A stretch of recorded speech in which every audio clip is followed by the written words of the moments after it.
The power sweep actually is the lead play in our offense.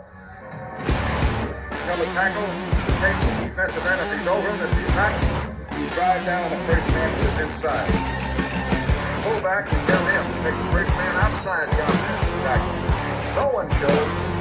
Go right by them and field inside. If the YN has the linebacker taken out, he cuts inside. If the YN has the linebacker in, he comes all the way around. So look at this play. What we're trying to get is a seal here and a seal here, and try to run this play in the alley.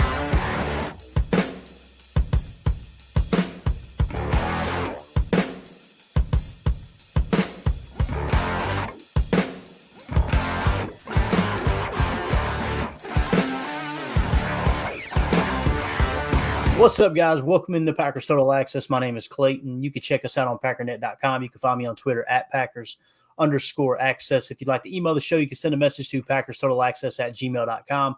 You can text the show at 865-658-5824. I'm joined alongside my buddy Tim, live in Green Bay. Tim, how you doing this evening, pal? Doing great, man. How about you? How was your day? It was wonderful, man. Absolutely wonderful. Had an early work day, so got out, ran around with the wife a little bit. We ran a few errands, went and grabbed some wings and a burger, ruined the diet a little bit more. There you go. Cheat Monday. I like it.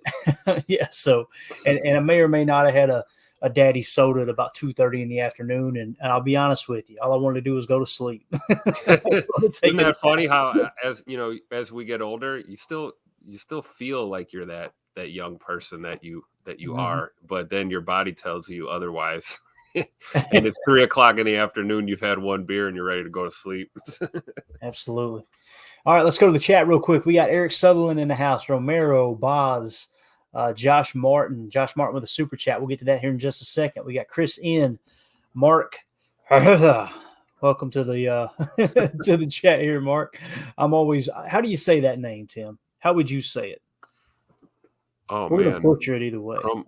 Crumpetich. Crumpetich. Don't you cuss on my stream. How dare you? Anyway, we'll butcher it either way. But Mark, glad to have you in here, buddy. Member of the PTA posse. We got Omer in the house. Let's see. We got Goose in here, Mike Berry, the whole crew, man. M. Smitty. That's right. United Bates and Jeff Schultz. Jeff, right off the bat, says a chilled out and well-behaved Jeff. Apologizes to everyone. Be better, Jeff. Hey, no, you don't have to apologize to anything, buddy. You took care of that the other night, man, and I'll tell you what, if we all had to apologize every time we got out of line on this stream, there would be no podcast. We'd just be apologizing the whole time. So that's just the way it is. But you got Jeremy. Jeremy just dropped into the house. We got Dead Fish. Appreciate you guys swinging through. Let's get to the first super chat here. This comes from Josh Martin. He said, if we send a player out on a trade tonight or tomorrow, would it be pre-June 1st of 2024 or post-June 1st of 2023? I imagine it would be post-June 1st of 2023 against the cap. Now, here's the deal with that. One thing that we try to do on this show, if we don't have an answer for something, we're going to tell you we don't have the answer, right? One of the things that I'm not well versed in is how the salary cap works in regards to trades. That's something that it is on my goals list this year, is to really dive into that and try to understand it at a different level. I definitely have somewhat mastered the restructure aspect of contracts with the cash over cap game, because that's the big thing right now in the NFL, and I definitely want to get that down. But I did go over the cap when I seen your super chat there, man. And so basically, Josh, this is what over the cap says. Okay, first of all, Preston Smith's contract. Okay, let's use Preston Smith as a little guinea pig here. Preston's going, why are y'all using me? But let's look at it here. So in 2023, his base salary is $1.1 million. His prorated bonus is $4.1 million. He's got a per game roster bonus of $600,000. I think that's the difference I was looking for. A workout bonus of $500,000. That's a one-time thing. His cap number in 2023, of course, they tacked on avoidable year there at the end in 2027, but his cap number is only $6.3 million. Okay, so in dead money, $18 million, and in cap savings, negative 11.7. So if they were to just cut him loose this year, they would have to eat 11.7 million. However, I did do the trade calculator, okay? And what the trade calculator is explaining on over the cap is if we were to trade Preston Smith, it's showing that at $13 million annual per year would travel with him to the Cardinals. Okay. And then of course I just topped in a 5th round pick, and it basically put that projected salary onto our cap. So they're acting as if annual per year gained would be 10.4 million. Okay. Now, to me, it looks like it's on the Cardinals side, which I always go back to that original number we talked about with the cap penalty / savings, right? So to me, it seems as if the Packers would eat 11.7 million in that regard if Preston were to be traded. And that's just one example, right? Now, again, I may be reading that wrong. Don't take that to the bank, Josh, because, like I said, I'm not well-versed in the trade aspect when it comes to contracts and the guaranteed money and how it travels and everything. I just learned this last year that when a player is on a 5th-year option, that money actually travels with them if you were to trade them. You also got to think about the proration aspect of any contract, especially when it comes to base salary. When you're going throughout the year and you've already played games, obviously that salary's already been paid out. Those game checks have been paid out. So if anyone in the chat has the answer, that's what we're all here for, right? So if you do know that, fire away, put it in the chat. We'll try to get to it here in a minute. But with that being said, man, we had a lot of good stuff happen today. Some big news broke that we were really concerned about, and I'm excited to see what everybody says about it. They're already talking about it here in the chat. So before we get to their comments, Tim, let's just talk about that right off the bat. Rashan Gary, he signed his contract extension. He got a 4-year extension for $107 million, okay? Now, if you guys will remember, we talked about this earlier, Tim.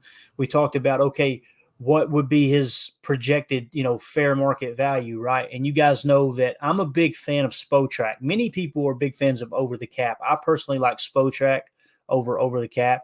And Spotrac listed out some comps to him, right? TJ Watt was a comp, Max Crosby was a comp, Bradley Chubb was a comp, Leonard Williams was a comp, okay? It laid out all their contracts, basically averaged them up, right? And it talked about the best calculated value, this and that.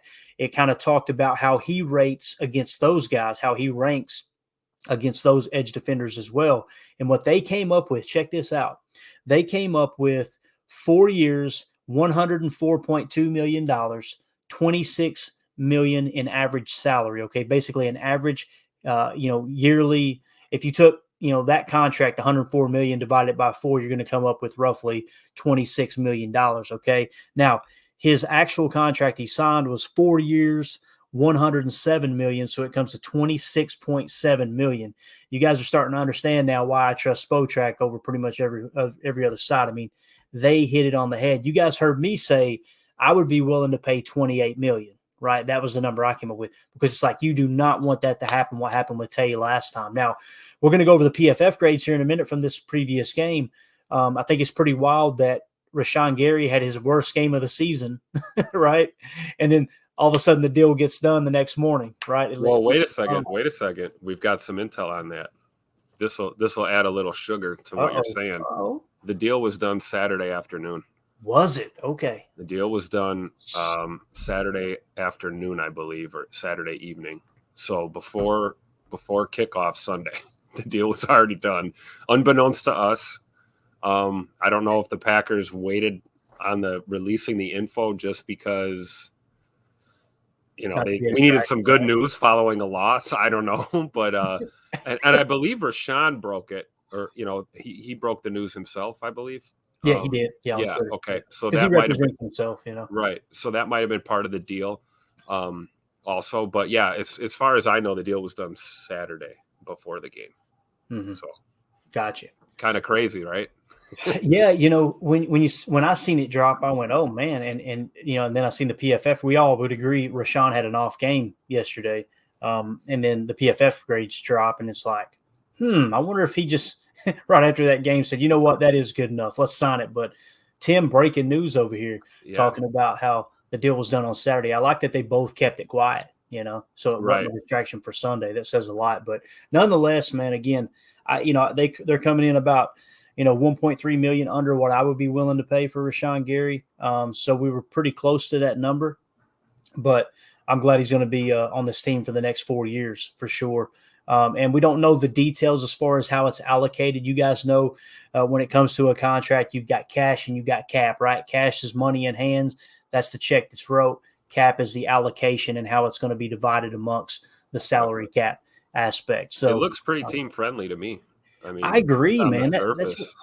That's what I was looking, because TJ Watt signed his, I think it was last year or the year before, right?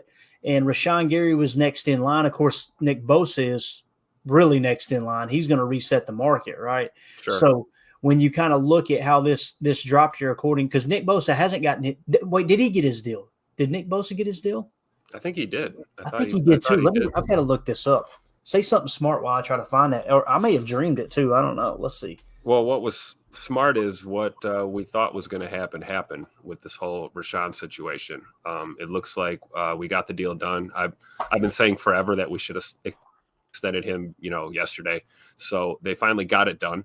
And it does appear, for all intents and purposes, to be a pretty team-friendly deal for the Packers. It keeps Rashan here for the next few years. And, they're going to be able to have some maneuverability, and I'm sure we'll get some more details here as Clayton uncovers more. But it looks good for the Packers so far, and good for Rashan Gary too, because he deserves the money, and shows you what type of dude he is too, where his head's at.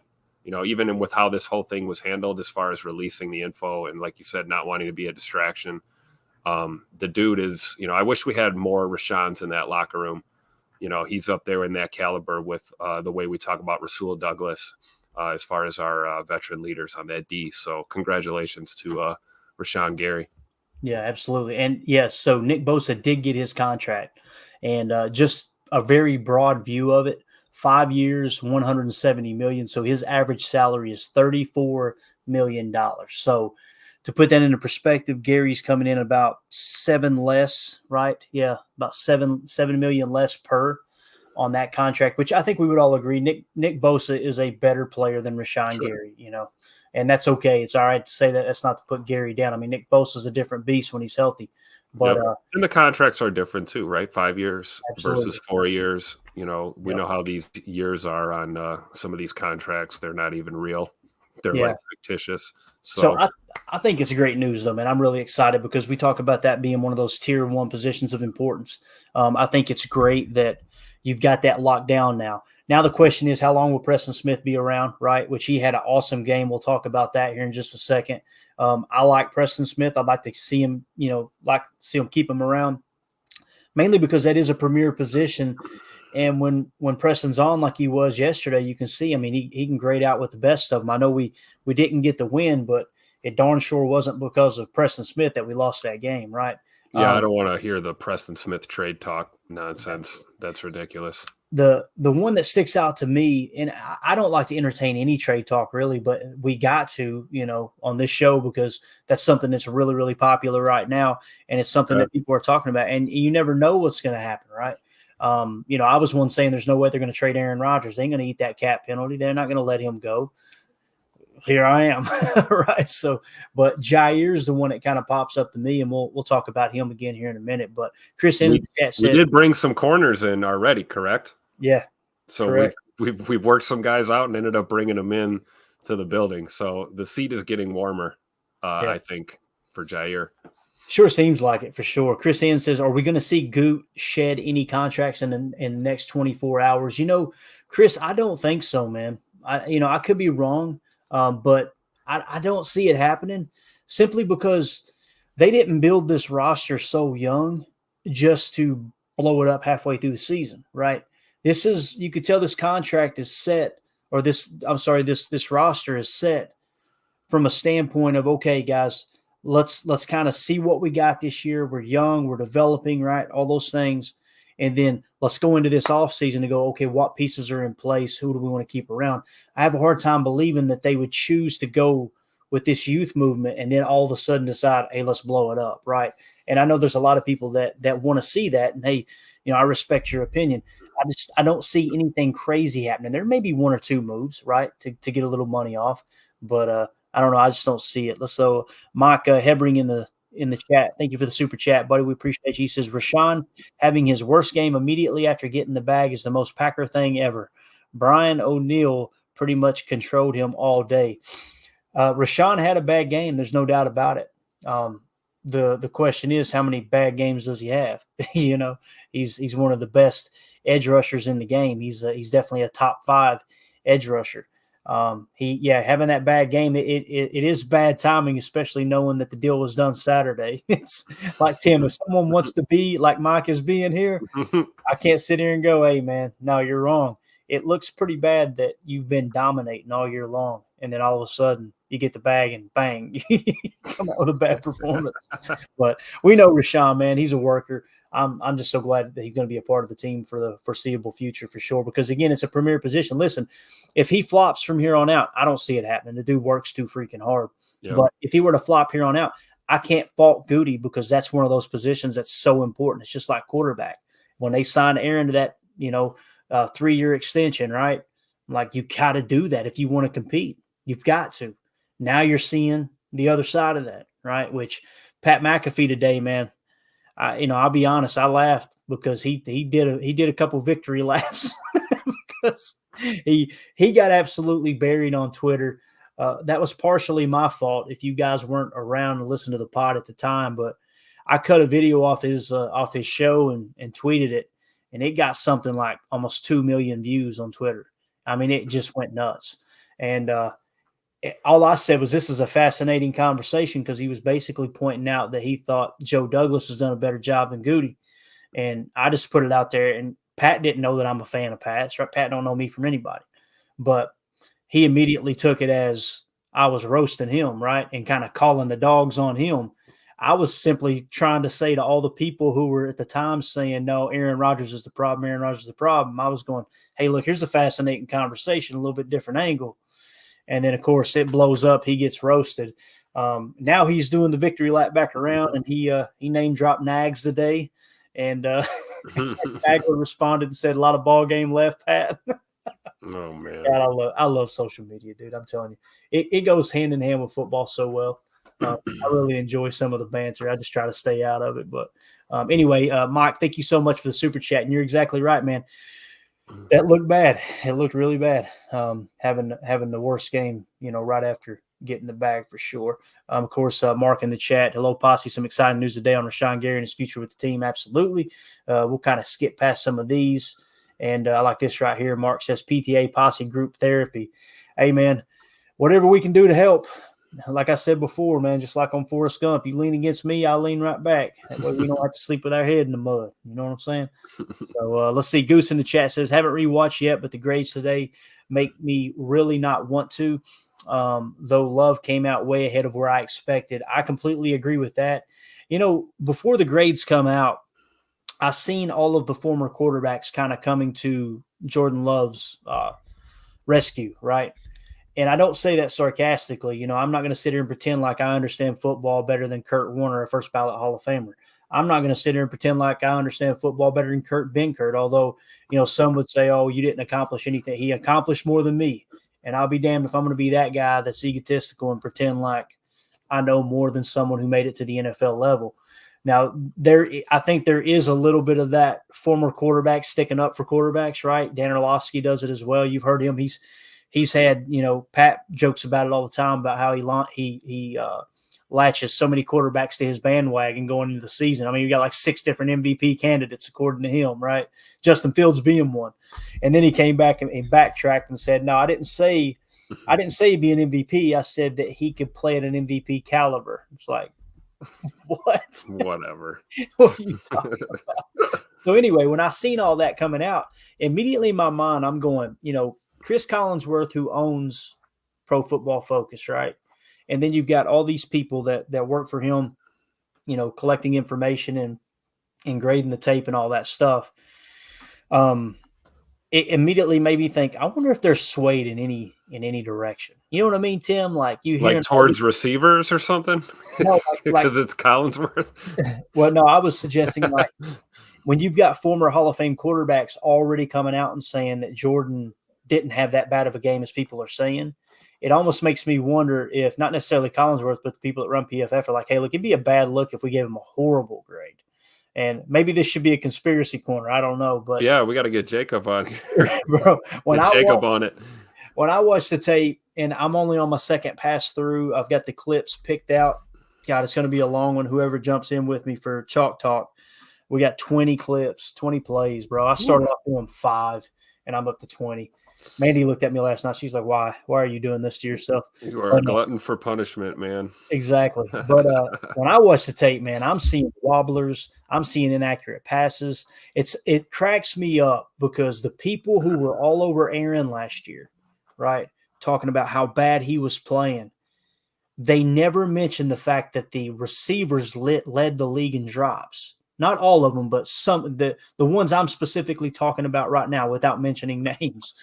And now they're coming out and going, oh, come on, really? You're going to blame Jordan? Did you see all those drops? I'm going, are y'all the same people? This is what I love. Like, we can watch the same game and see completely different things. Completely. Like, because, I had both reactions. Like that one to Watson we talked about, where I'm like, oh, it hit him in the hand. And then I find myself going, why was the ball thrown to triple coverage?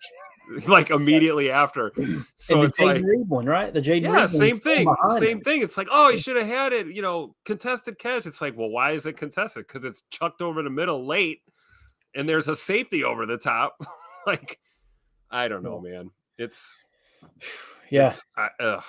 So I seen all that, and I honestly said this grade, Jordan Love's grade, might be in the 50s this week. I was kind of preparing for like a 58, 59-ish, But we'll talk about the grades here in a second. He actually came out a little bit higher. He was in the upper 60s, which really caught me off guard. And I immediately thought, wow, I wonder if these guys are being swayed just a little bit by all the people that are kind of coming to his defense. And I'm not here to bash him, man. I hope he works out. I really do, man. I really do. But I watched that game yesterday, and then sometimes just like the last week, I watched the game live and thought he played horrible. And then I went back and watched it. I was like, nah, it wasn't that bad.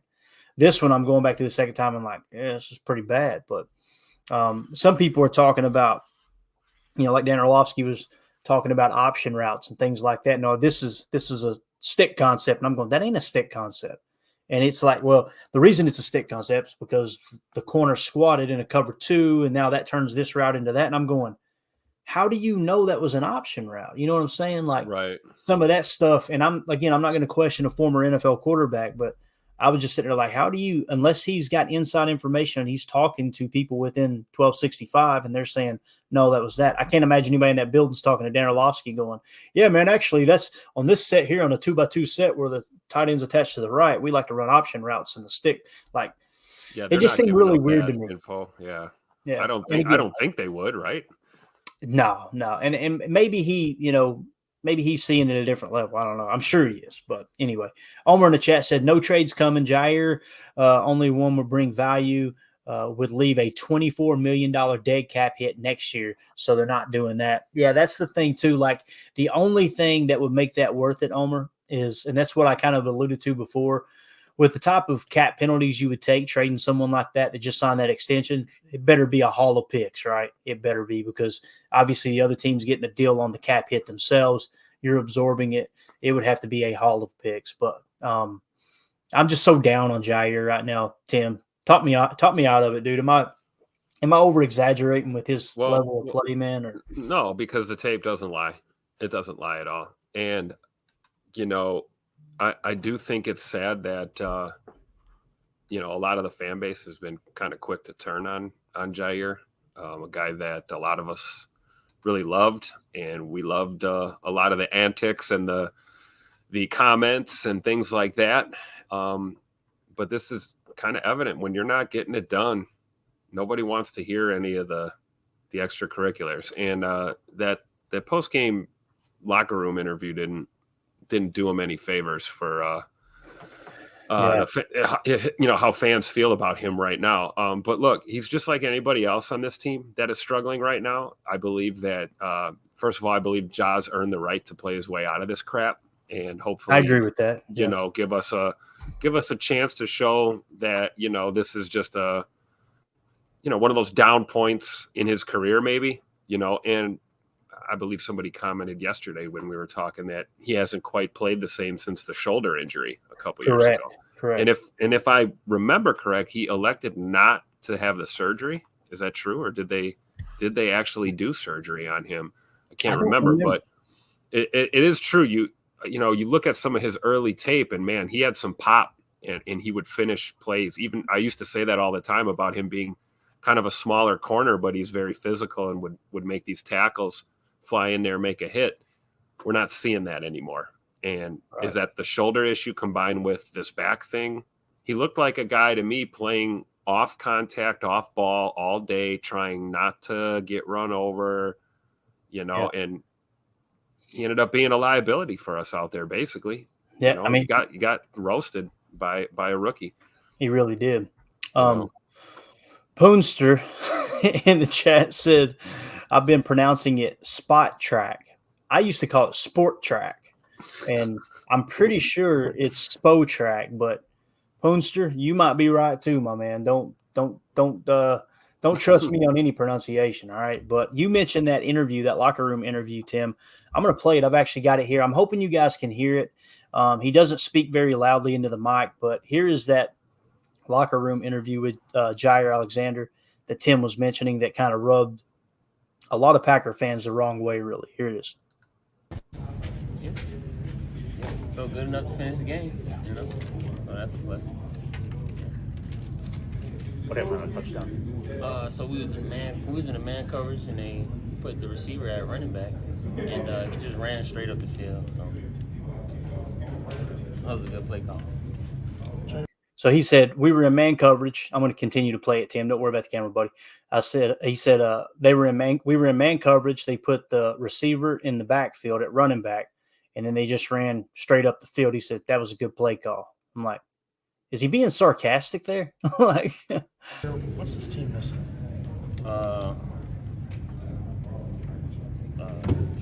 Nothing. We have everything.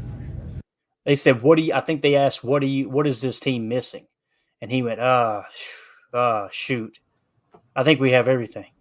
Or he said, nothing. We have everything. So that was a save face attempt. That was him kind of in my opinion, this is just my take. Right. I'm not an expert, but he was asked a question. It sounded to me like he was going to give a genuine answer or a gut reaction as to what he felt. And then he caught himself because he realized he's standing in 1265 with the media in front of him. And he said, nothing. We got everything we need. So he said the right. Yeah, he said the right thing, but body language and other things kind of something's not right here, guys. I'm telling you. Yeah, look at him, and he smirks the whole time. Joe, what's it going to take to turn close calls into wins? Oh man, shoot, I don't know. Is there more that can be done, whether it be scheme, play call, focusing on penalties? Is there more that can be done during the week to kind of translate to the game? Honestly, I don't know. Do you feel like during the week enough is put in? Feel confident coming out of practice? Yeah. What happens if you guys get off the field on all those third and longs? They can bring you a ton of third and 8 or long. Oh yeah, well, probably win. Maybe. I don't know. You said What happens if you get off the field on those 3rd and 8s, those 3rd and longs? I don't know. Probably win. I don't know. everything, but the results are adding up to that. So if you have everything, but it's not adding up to wins, what part of everything isn't adding up to? That question was, you said you have everything. If you have everything, why isn't it adding up to wins? Here's his response. Something. Maybe they have everything too. But you don't think that. I don't know. Maybe they have everything too, but you don't think that. I don't know. What's it feel like to be here after a fourth straight loss and not know the answers to some of these questions? Man, I'll be honest, I don't know. Jaire, you guys are obviously penalties. How much of this past month is just you trying to figure it out at this level? Well, I don't know. So you kind of get the gist of it. We'll yeah, this is Marshawn Lynch School of Interviewing right here. Absolutely. This looks like a guy that is clearly frustrated, obviously. If he wasn't frustrated, I think there'd be even more concern. But I don't know, man. Ja's not impressing me as a leader right now. And he's certainly not been impressing as a corner on this team, with his play. So, kind of reminds me of like, you go to the playground, play a little pickup basketball. You got that one guy that likes to talk a lot. He's real flashy. He's probably one of the dudes that can dunk. Me and my guys, we can't dunk, but this guy can dunk. But you know what? We went out and we played really hard and we beat him. And after the game, all of that talk, there's not much else to say. You're kind of, when you get exposed like that, this can be how you react in these situations because you don't have these answers. And I think the fact that, I'd be willing to bet that Jaire probably isn't the only player in that locker room with that attitude. And that could speak to a cultural issue that we talked about. It was refreshing to hear that Rasul Douglas held court at his locker room after the game. It was being a leader, which honestly, when it comes to this team, like put the C on his chest already. Like enough of this nonsense. Yeah. Just make him a captain, and make Aaron Jones a captain on the offensive side of the ball or something. We need leadership now. And, this is when, guys are tested when you're down. This is when leaders can emerge. This is when sometimes the most unexpected or the best leadership you might find can emerge out of this locker room. I'm just sitting here waiting to see it because so far we're only getting it really out of Rasul, and, Rashan's a good leader too, but he's a lead by example guy. Rashan is there's not a lot of talk. It's a lot of work and put it out on the field. So, you need vocal leaders, you need, lead by example leaders. We just need guys to step up right now. And, Ja didn't do us any favors, but, I do empathize. I understand where he's at. It's like, what do you want me to say? I could tell you owning up to your bad play would help, maybe saying that I need to play better and I will play better. I don't know, but right.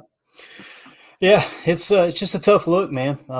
Like Carly Ray says in the chat, can he just refuse to answer questions? Why stand there and embarrass the team? Yeah, he could have just said, I don't know the whole time. But I don't know, man. It just seems weird. Something's wrong in this locker room, man. Something's wrong.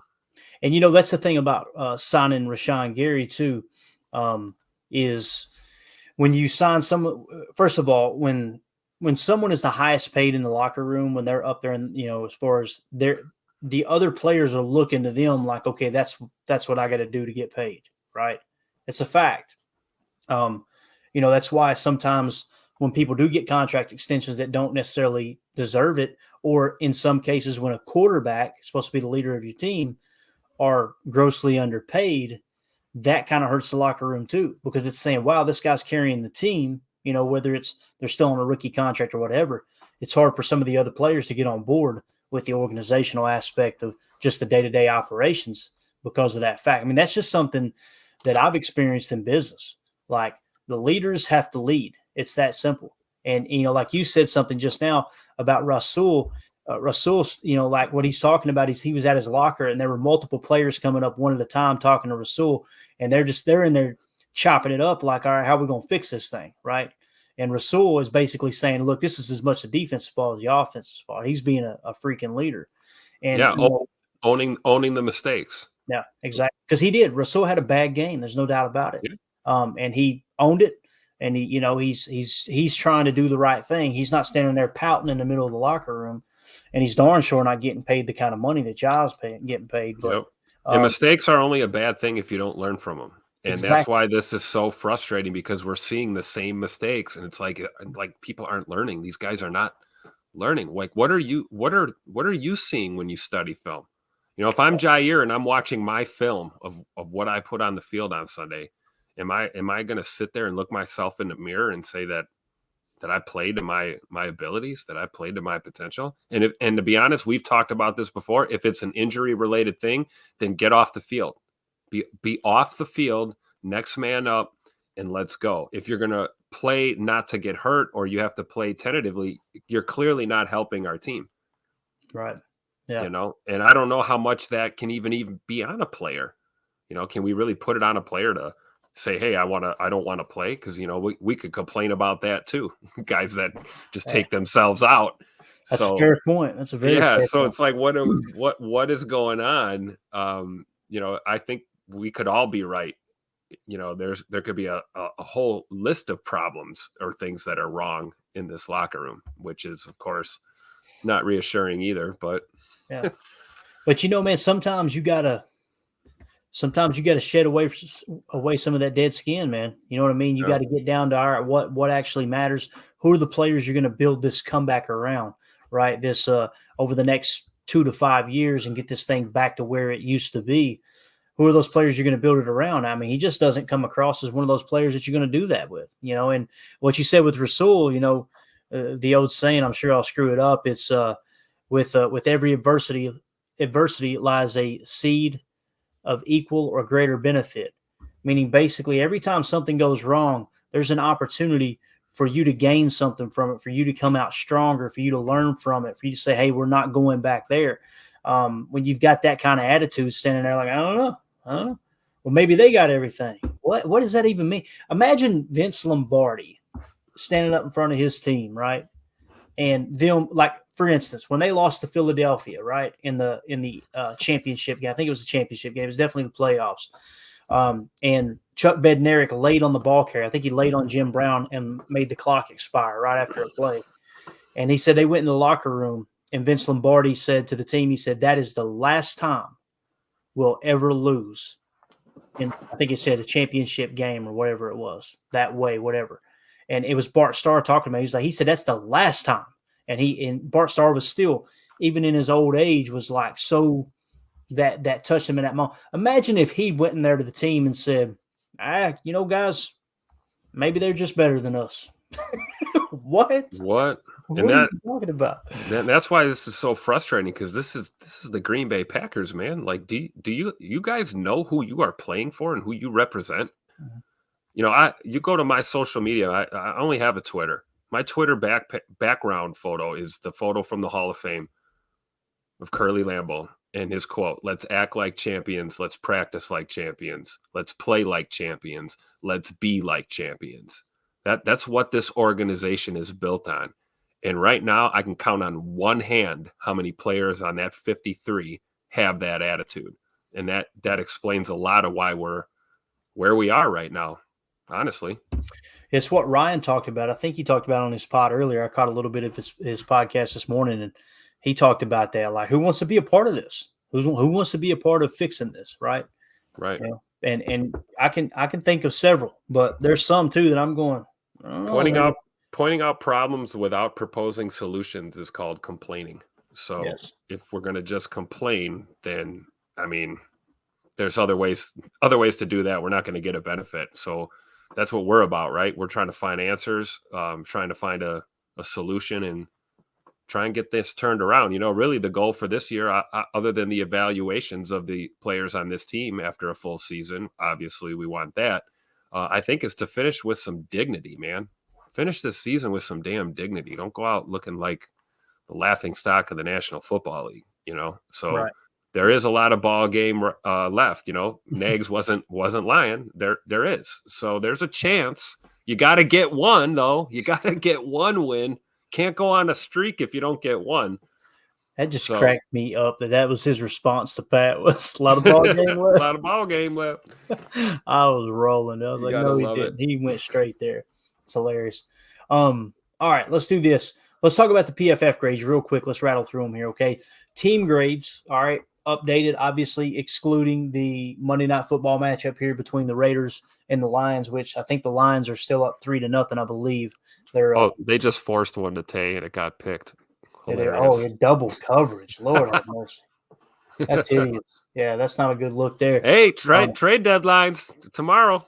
Hey, that's one player that I would welcome back with open arms. Right, bring them home. We need a veteran receipt. No, I'm just kidding. That ain't gonna happen. There's some people going, we don't have a cap space, guys. If you're still one of those people that think that you can't make just about any trade happen and work with your cap, please do your homework, because I'm telling you, Cap is very, very, very date sensitive. Other than that, that thing can be manipulated more than the media manipulates Americans every single day. I'm telling you right now, it can be adjusted and tweaked and fine tuned to where you can make just about anything happen. Kick that can down the road. Yeah. That's right. So, all right, team grades right now. According to PFF, the Packers are grading out overall 72.1. That makes them 21st in the National Football League. Okay, so we're sinking every week. All right, now let's talk about what they did against the Vikings. Here are the grades against the Vikings. Overall grade 63.6. All right, to put that into perspective, that is their second lowest grade of the year. All right, the only grade lower than that from a team standpoint were the Denver Broncos last week at 63.1. Offensively, 58.6. That's their second lowest offensive performance. Okay. Only behind the Raiders game. All right. Passing grade, 68.2. That kind of caught me off guard a little bit. I thought it should have been lower, but a 68.2. That is, to the best of my knowledge, that is the best passing performance our team has had all season long, according to PFF. Okay. So if there is a plus, it seems as if Jordan Love might have taken a little step forward, according to PFF, in that Minnesota Vikings game. Again, when I watch the tape, I don't see it so much, but when PFF says it, right? And again, they may have been swayed. I don't know. When you hear people like Kurt Warner talk about it, when you hear Kurt Benkert talk about it, when you hear Dan Orlovsky talk about it, I'm sorry, I'm not going to let my ego get in the way where I'm not going to go, hold up a minute, maybe I'm missing something here, right? And it's funny, Tim, we got one play that we're going to break down on Chalk Talk this week. It was the whole shot there. And the way I graded it, I'm like, I wonder how they graded it, just the way they kind of talked through that aspect of the tape. And then I see Mike Wall's video popped up, and he's seen it the same way I did. The throw's there. Hit your back foot, stop the hop stepping, and deliver that ball on time, and you land that whole shot. It almost got picked. But anyway, pass blocking grade, 79.3. Wow. Right? That was their second best pass blocking grade of the entire season. Okay, only behind the Chicago Bears game. Receiving grade 54.9. That is their worst performance all season long. All right. Running grade 55.5. That was their worst running grade of the season. Run blocking 47.4. That was they tied their worst. The New Orleans Saints game, they had the same grade as a 47.4. On defense, 72.3. That was their third best performance according to PFF on defense. Their run defense, 85.0. So that was hands down their best run defense grade all year long. Against the second worst rushing in the National Tim, Football shut your League. mouth, Tim. You better stop with these facts here. All right, I'm trying to butter this up a little bit. Let's see, tackling grade 68.4. That's kind of right in the middle where they've been. Well, it's better than a 35.8. Good Lord. It's hideous, man. Pass rush 75.0. That was their best pass rushing grade all year long. And kudos to Preston Smith. Another one that flashed on film to me was Devontae Wyatt. TJ Slayton had a great game. You could really see him pop off the tape. But coverage grade 57.8. That was the worst of the year. Special teams grade 56.1. That was their second worst grade of the year. So you can kind of see, I don't want to say where the fault lies, but where they came up short, right? Let's go to the offensive player grades, Tim, and then I'll get your take on this. Let's just rattle off the top 5 performers. It was a bad offensive day. I think we would all agree. Elton Jenkins, 76.5, pass blocking grade of 90.5. Zach Tom, 68.4. That's right. There was only one offensive player that graded out in the 70s. And that's what I'm talking about, the bar dropping, me saying, yeah, Jordan Love must have had a better game than I thought. And he's a 63.7, right? Like, I mean, there is no standard when it comes to quarterback anymore, evidently, in my eyes. A.J. Dillon, 64.2. Like I said, Jordan Love, 63.7. Dontavian Wicks, 63.4. Okay, so when you look at those offensive grades, essentially what you got, Tim, your best performer on offense was Elton Jenkins at a 76.5. Just some of your worst were Rasheed Walker at left tackle, 53.0. So he got pulled, right? So they put Yash in because he was playing so bad. Yash graded out at a 55.7. didn't do much better.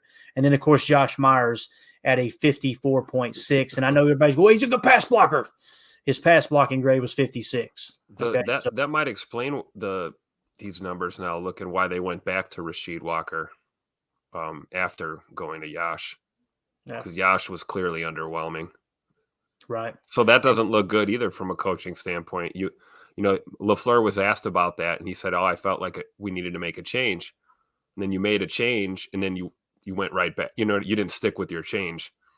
So I don't know. Like, it speaks to the confidence I think that LaFleur might have in some of his personnel, particularly on that line. Because like, who's next? If you went back to Rasheed, what's the next? If we have issues again, do we go back to Yash again, or do you know what I mean? Or like who else is going to go to that spot? It's kind of telling to me that if you pull a guy out of a game because he's playing horrible, and then you ultimately have to go back to him. It doesn't speak well to our offensive line right now.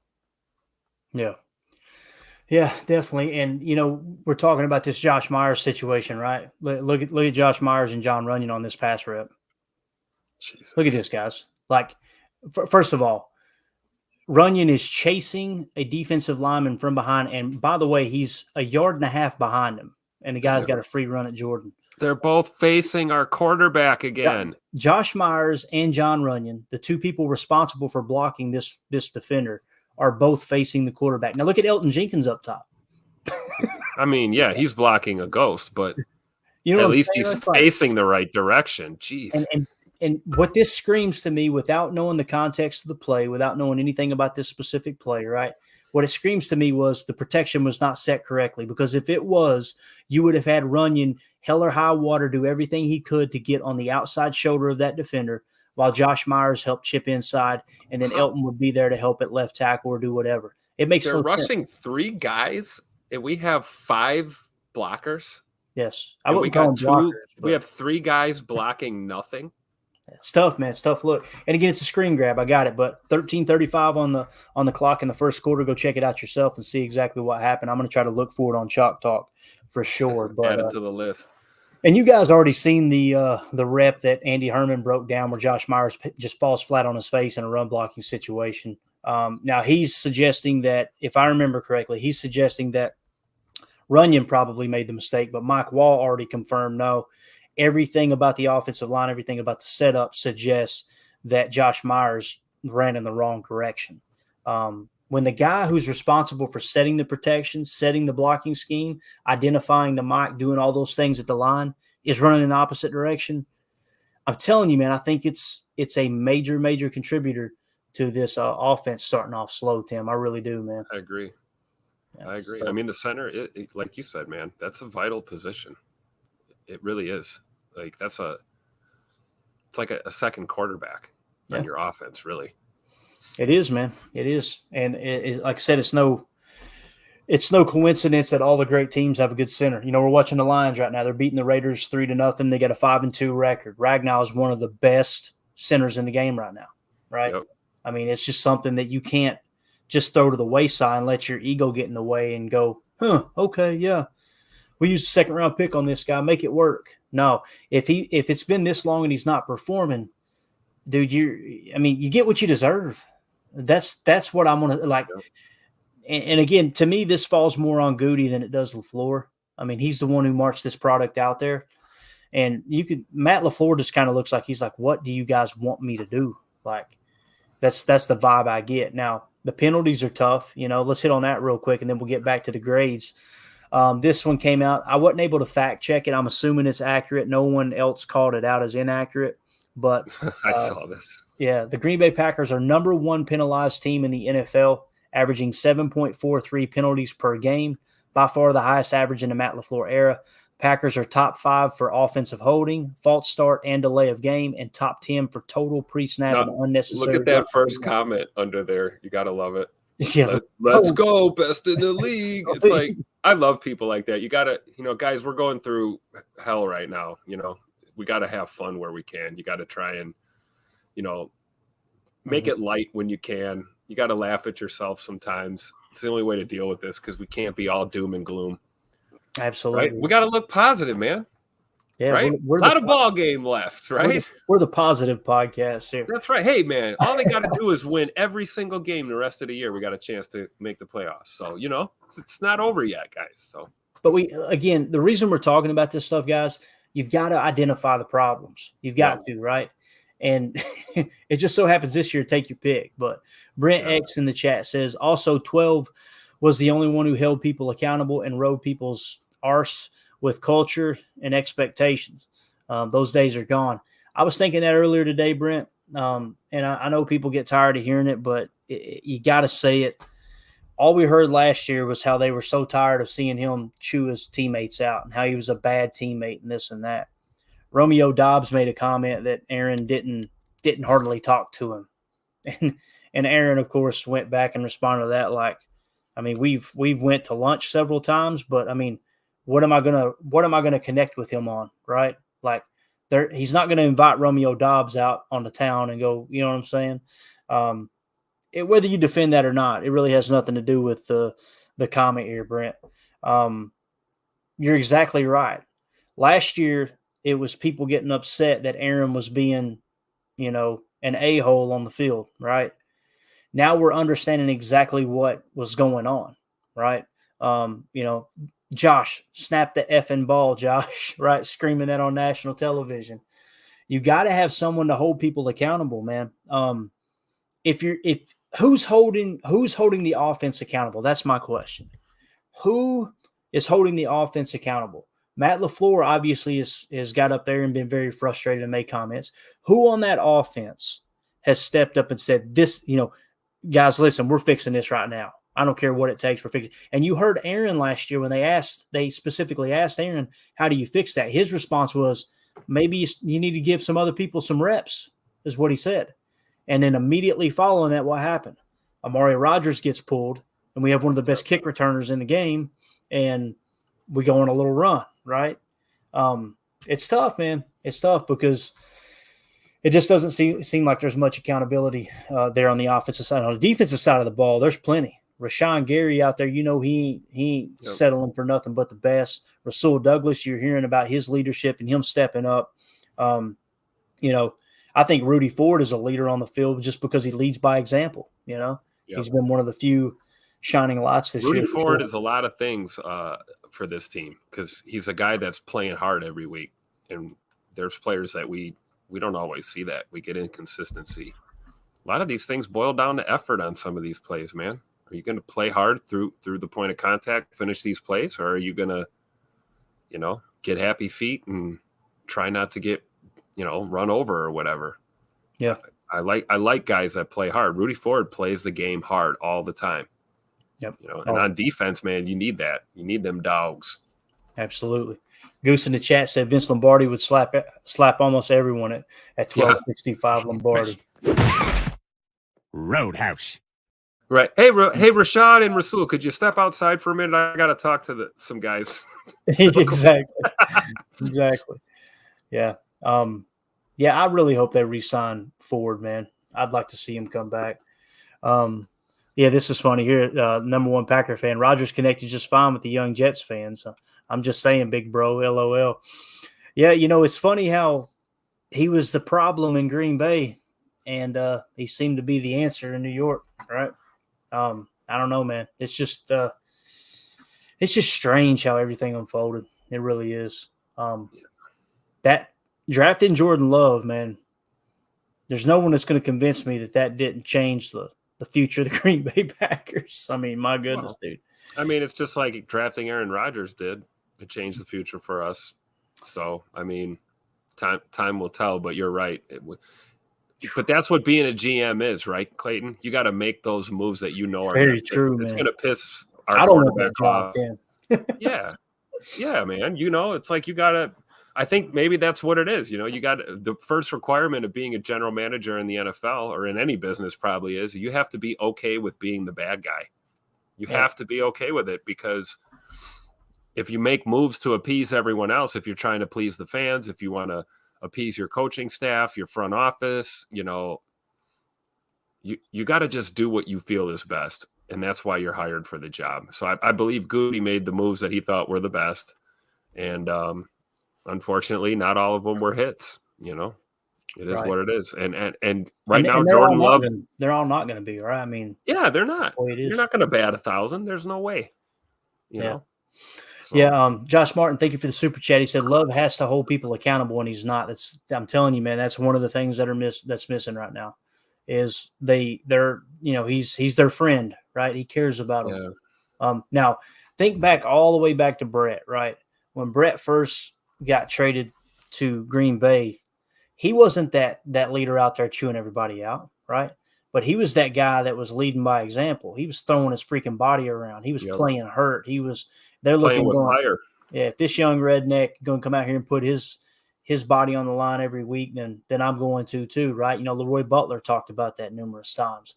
Then of course you get Reggie White, you bring him in. You don't go on that run without Reggie White. There's no denying that. And the fact that they were willing to make that move is huge. And I'm hoping we see some of that next year. Once we get through this year and get into the off season, that maybe we become a little bit aggressive, like they did when they signed Preston Smith and Zadarius Smith in their prime, right? Those type of signings. Adrian Amos, when we had the good Adrian Amos, man, it feels like it was a lifetime ago, Tim, that we had Adrian Amos. It's wild, man. But I know. Let's see here. Goose says Jones gets out of the slap too. Absolutely. Yeah, there you go. Yep, for sure, bro. Seeing him get emotional, it made me emotional watching him get emotional in his locker. Like, that dude cares about it so much. He wants it so bad, man. You just talked about Reggie White and Leroy Butler and Brett Favre. Aaron Jones is in that company. He belongs in that company. The greatest of the great when it comes to our franchise. That's Aaron Jones. And, him not getting touches is not his fault. So, so frustrating, man. This guy carries the G, man. There was people saying, well, you couldn't run the ball because of the penalty you had, and it was 1st and 15 or 1st and 20, and this and that. I'm going, bro, you didn't watch the first two series. Those first two series, like, they did not give him, like, the very first series, he didn't get one carry. It's like, what are we doing? Like, and people say, well, he's hurt. Did you see Alvin Jones's tweet? Like, Alvin Jones he went scorched earth. I need to find it. Maybe we'll get to it here in a minute. He essentially called out Coach LaFleur and was like, can somebody ask Coach LaFleur what he's doing, not giving Aaron touches? It's like, okay, so his twin brother doesn't understand how hurt he is. You got to stop using that excuse that, oh, he's hurt, that's why he's not getting carries. This has been a year by year by year thing that's happened every single year. And Alvin Jones is a player too. So this is not just like some family member making not a drunk uncle making a comment out of this is a dude who understands the game. Right. So Carly Ray says in the chat, maybe Rodgers got sick of the coaches not listening to him. When he accepted that last MVP award, he gave a lot of credit to Matt, right? And one of the things that Aaron said was, thank you for trusting me. He said, thank you for your leadership, your help, whatever. Thank you for trusting me. And again, that was that hybrid offense we talked about. People told me that I was just a Aaron Rodgers pole rider last year. That's exactly what they called me. When I said, this is Matt LaFleur's offense now. The shift has been made. This is LaFleur's offense. You can tell. There's more 12. There's more condensed. We're in the Matt LaFleur offense now. No, it ain't. Aaron's refusing to run it. You can't find those people on the old Twitter bird now. I mean, they have disappeared, the ones that were making that argument. But Goose says, I think the Jets thing is that new relationship energy thing. I think there's a lot of that too, Goose. A change of scenery, right? You get around people and all that. I'll tell you, though, that market definitely matches Aaron Rodgers' personality a little bit better too. If there was a guy made for New York, it's Aaron Rodgers. No doubt, man. No doubt about it. Let's see. Brent X says Goot destroyed the franchise by not keeping Adams. It definitely created a huge division in the locker room. There's no doubt about that. I mean, that's what set Aaron off on his tirade, and he wanted to be traded, right? And then they came in and said, no, let's give you $150 million. Just stay here. Please stay here. And then next year you trade him. It's like, what are we doing? It's just frustrating because Tay had already established himself as basically arguably the best receiver in the National Football League prior to this. So it's not like we made this deal and then Tay went and lit it up. It's like he had been lighting it up. And I don't understand. understand how that was handled. I fully agree. I don't think that was certainly a galvanizing moment in the wrong direction for the team, for sure.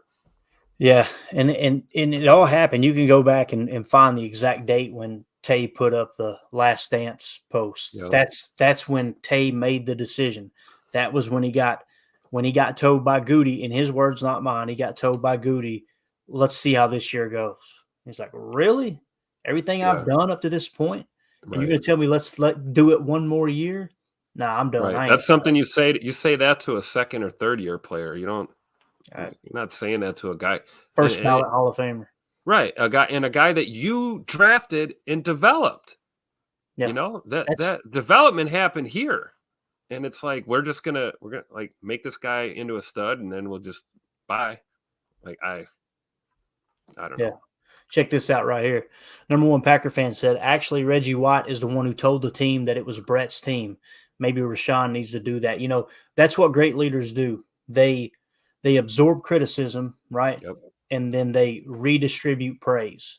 And if I've never heard that, and I'm taking your word for it, that sounds like something Reggie would do, because Reggie's going to lead by example.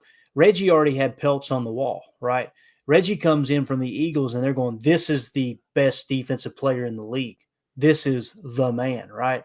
He doesn't have to win anymore. Now you take that credibility and you redistribute it to a young quarterback. What it does is it tells that quarterback, you know what, Reggie's going to bat for me. I'm going to lay my freaking body on the line every single week, and I'm going to play as hard as I can. And the rest of the team's going, Reggie's behind him. Reggie's 10 times the player I am. If he's behind him, I'm getting behind him too. That's a great point there, Packer fan. Yep. Rashan does something, and he kind of has, right? We played that soundbite, that video of him standing behind Jordan after the Bears game saying, stop playing with him, because everybody was, talking down to him. But see, and that's a great point that you just made. I'm glad you brought that up. That's because we are not going to get that, it seems, from Jordan Love himself. Jordan Love does not strike me as the fire-breathing, fired up, screaming, rallying the troops type of leader. He seems like a calm, calculative, Mamba mentality, locked in, focused type of guy. But when I see him, I was watching him huddling us up yesterday, and we're down multiple scores. It's at home, and I'm kind of waiting for that, that Brett Favre, Aaron Rodgers level type moment. Like, hey, damn it, get your heads in the game, let's go. And it's like I don't think we're gonna get that. So we have other guys on this team that can be those type of leaders, and Rashan doing that it's a perfect example. Bring some of that fire. This team is playing uninspired football right now. We need a fire breather out there. Like, was there any doubt that those Baltimore Ravens teams were Ray Lewis's team? Right. Like, did anyone have a question at all? No. So, and what made Ray so good was having Ed Reed back there galvanizing it, saying that's the leader right there. He was that guy. And then Ed Reed would take a punt return back or a kickoff, a field goal return for 108 yards to the house, right? See, Ray was kind of both of those. He was the guy that he would give you the talk. He would give you the vocal leadership, but he's also leading by example at the same time, Yeah. And I think Rashan is more of a lead by example. I'm sure there's intense moments out there on the field. We don't get the mic'd up moments all the time. We don't know what's being said all the time, but I'd like to see a team playing with some discipline and some fire rather than just sheer reckless, naked aggression and no direction, no leadership at all. And I certainly think, that's a great point you just made about Reed and Lewis. It's like we have that. That's Rashan and Rasul. So, maybe we can make some magic happen here. But I'll tell you, if it continues to trend in this direction, someone's going to have to step up. Otherwise, we could have, we've seen locker rooms go the other way where you get people stepping up in the wrong way, and now guys are fighting with each other and, not focused. So we hopefully we don't go that route. I think enough adversity, man, this team's going to have to respond. Definitely. Tim Monk in the chat said, well, first off, Green Bay tried to keep Devontae Adams. You can't make somebody stay if they don't want to go. And later in the chat, of course, let's see here, Carly Ray mentioned it.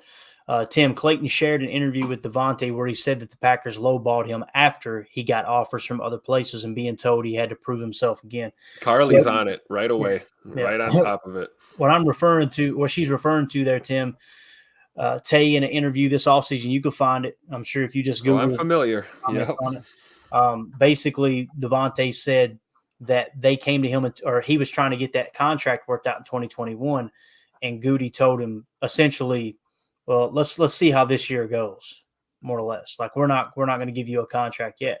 So he said, okay, cool, got it. I'm not playing here. Then. And then if you kind of watch the backstory, what did Devontae do?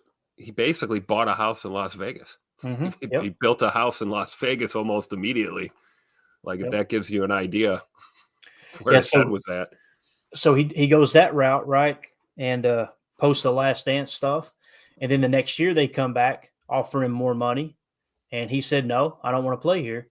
Yep. And then they said, okay, well, franchise tag. And he said, I'm not playing on the franchise tag.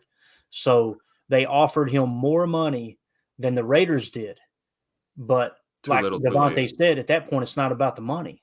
It's about the respect. Now I've got an opportunity to go home and play with my college quarterback. I get to go live in Vegas where my grandmother can come see me play because she doesn't fly. She doesn't travel. She's too old. All those things that were important to him. That's why I was so concerned about Rashan Gary, but thank God they got the deal done, and it's a great deal. Maybe they listened to us, Clayton, because we said it wasn't going to get any cheaper if the further we go down the road, and then all of a sudden we get a signing. It's literally like saying, you know what, man, I'd like to get a gallon of milk. I'm going to wait 6 months because I think the price will go down. That milk ain't going down. Yep. Sorry. We're building back better, baby. I'm sorry. I couldn't help. I couldn't help do it. But yeah, it's not, the price isn't going down. It ain't going down. So yeah. And Robert Allen here in the chat, member of the PTA posse, said 3 soft claps and a let's go. Yeah. I know exactly what you're talking about there, man, in the huddle, for sure. So we were going to cover some of the defensive PFF grades, but we're over time. I think we'll wrap it up here, Tim, and maybe tomorrow. That flew by. Holy cow. Yeah, it did. That was a good conversation, though, man. Everybody, appreciate everybody in the chat, man. You guys are absolutely awesome. You kept this thing rolling, and sometimes you need one of these pods, right? We can bore you guys to death with numbers and analytics and this and that, and I know y'all get bored with the chalk talk and me and there rattling for an hour and a half, right? Yeah, it's good sometimes to have people kind of help control the conversation for sure. So anyway, all right. Let's get out of here. Parting thoughts, Tim. Anything else, buddy? I guess, yeah, we'll look at the defensive PFF numbers tomorrow. Is that what we're thinking? Yeah, tomorrow, let's see. Tomorrow we'll go back through we'll hit on the defensive PFF numbers, and we should be doing a chalk talk soon. That'll probably be Wednesday. So I'm going to have anybody who wants to join me for that live. We'll kind of do it like we did last time. But it just sucks that the stream cuts off, but it is what it is. That's YouTube and Google not being able to get their crap together and realizing, oh yeah, they're allowed to use that content. So, but yeah, tomorrow we'll hit the defensive PFF grades and anything else you want to talk about. And then of course Wednesday too, when Wednesday hits, we'll have the new injury update and all that good stuff, getting ready for the game this week. So, yeah, absolutely. All right, well, cool, man. Cool. Yeah, I'll just be waiting for a trade not to happen. And happy Halloween. Tomorrow's Halloween. Be safe out there. I got a big old bucket of candy here, hoping to get rid of it all so I don't eat any of it. But, Yeah, that's the beauty of it, man. I'll be stashing that stuff the whole month of October. I got it laying around everywhere. I got it hidden all kinds of cabinets. But Jeff Schultz in the chat said, good conversation. Tim Monk said, I really enjoy your guys' show. Hey, we appreciate you swinging through, Tim. I think it's the first time I've seen you in here, man. And really, really appreciate your insight, man, your comments for sure. So, all right, let's get out of here. Appreciate everybody in the chat. We really, really thank you guys for hanging out with us. You're awesome.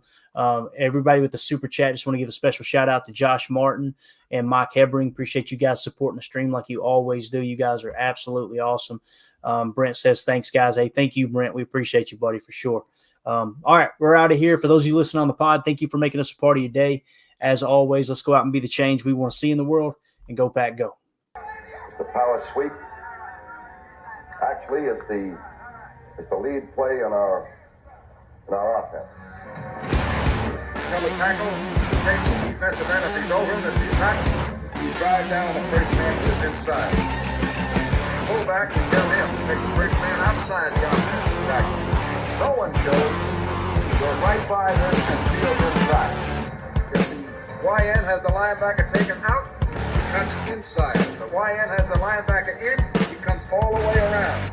If you look at this play, what we're trying to get is a seal here and a seal here, and try to run this play in the